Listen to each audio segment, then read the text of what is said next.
आज मैं लेके आई हूँ बहुत ही ज़्यादा स्पेशल और बहुत ही ज़्यादा मज़ेदार टेस्टी सी रेसिपी। बच्चों की तो ये फेवरेट होने जा रही है। बहुत मज़े की ये रेसिपी बनती है। आप इसको ट्राई करें, आपको ज़रूर पसंद आएगी। बहुत इजी है इसको बनाना, बहुत आसानी से आप बना सकते हैं। अस्सलाम वालेकुम व्यूवर्स, खुश रहें आबाद रहें। चले जी रेसिपी हम स्टार्ट करते हैं। सबसे पहले मैंने कश की हुई गाजर ली है। इसके ऊपर मैंने 2 अंडे ऐड किए हैं। इसके अंदर मैं मज़ीद ऐड करूँगी आधा कप के करीब मैंने सूजी ऐड की है। अब तकरीबन 1 कप के करीब मैं इसके अंदर मैदा ऐड करूँगी।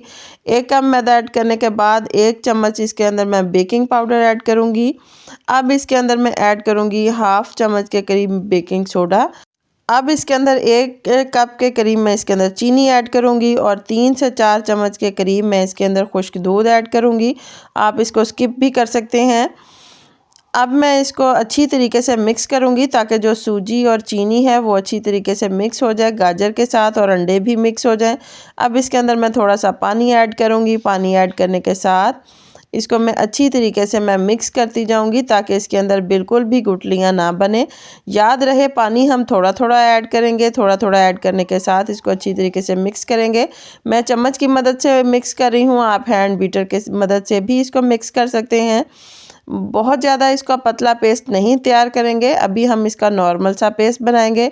अब इसके अंदर मैं कुकिंग ऑयल ऐड करूँगी। आप घी भी इसके अंदर मेल्ट करके ऐड कर सकते हैं, देसी घी भी ऐड कर सकते हैं, जो आपको पसंद हो आप वो इसके अंदर ऐड करें।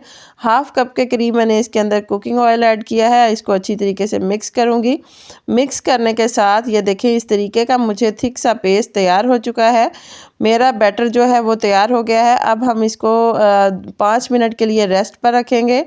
दूसरी साइड पर मैंने यहाँ पर एक पैन लिया है। इसके अंदर मैं रूटीन में केक तैयार करती हूँ।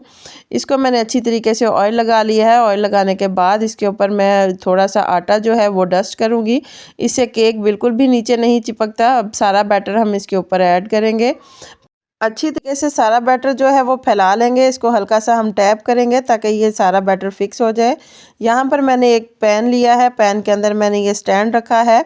इसके ऊपर मैं रखूँगी बैटर और तकरीबन इसको 40 मिनट तक हम इसको नॉर्मल फ्लेम पर कुक करेंगे। अच्छी तरीके से ऊपर से मैंने ढक दिया है। तकरीबन 40 मिनट के बाद अब हम देखेंगे।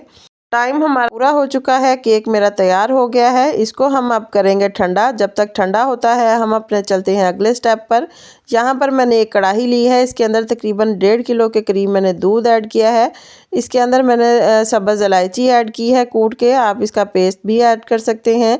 यहाँ पर मैंने दूध के अंदर चावल जो थे वो मैंने अच्छी तरीके से ग्राइंड किए थे, वो मैंने भिगो के रखे थे तकरीबन 30 मिनट के लिए। अब इसको इसके अंदर ऐड करूँगी और दूध के अंदर उबाल आ चुका है। इसको अच्छी तरीके से मिक्स करते जाएंगे। यहाँ पर चम्मच हम हर 2 मिनट के बाद हम इसको हिलाते रहेंगे ताकि ये जो चावल थे वो बिल्कुल भी नीचे ना लगे।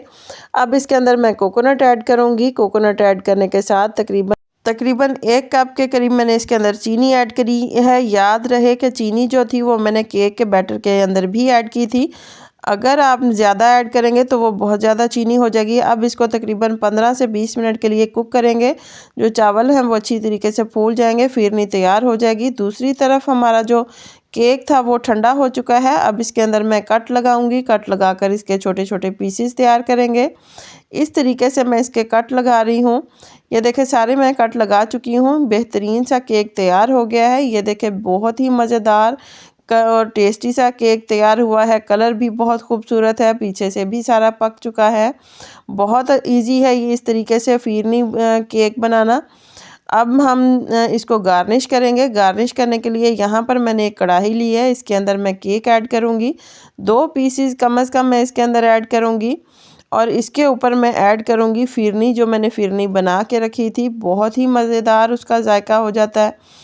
अगर आप इसको बनाती हैं तो बहुत टेस्टी बनती है। केक के साथ तो इसका और भी ज़्यादा टेस्ट आता है। और फिरनी के अंदर जब आप कोकोनट ऐड करते हैं तो उसका टेस्ट और दुबाला हो जाता है। अगर आपके पास खोया नहीं है तो आप इसके ऊपर कोकोनट ऐड कर सकते हैं। अब हम इसके ऊपर बादाम ऐड करेंगे, थोड़े से हम किशमिश इसके ऊपर ऐड करेंगे और साथ में मेरे पास गाजर थी, वो मैंने घी के अंदर सौते करके रखी है, वो इसके ऊपर ऐड करेंगे। उससे इसका कलर और भी ज़्यादा खूबसूरत और नुमाया होता है। बहुत मज़े की ये रेसिपी बनती है।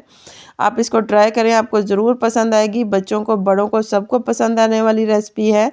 आप अपने लिए बनाएं, मेहमानों के लिए बनाएं, आपको बहुत ज़्यादा पसंद आएगी।